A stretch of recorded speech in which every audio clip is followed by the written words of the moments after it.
again for my GIM. In today's GIM, I'll be showing you how to make a pet bottle bird water feeder. During the summer, we're all feeling so thirsty, right? We drink lots of water. But what about the birds? Here's a simple solution. Pet bottle bird water feeders.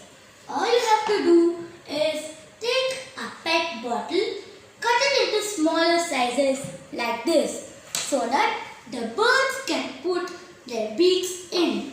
Then put holes on the edges and attach your strings. Then place it in the balcony or the branch of a tree and your pet and your bird water feeder is ready.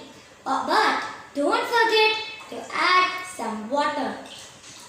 Together, let's be the change. Bye-bye.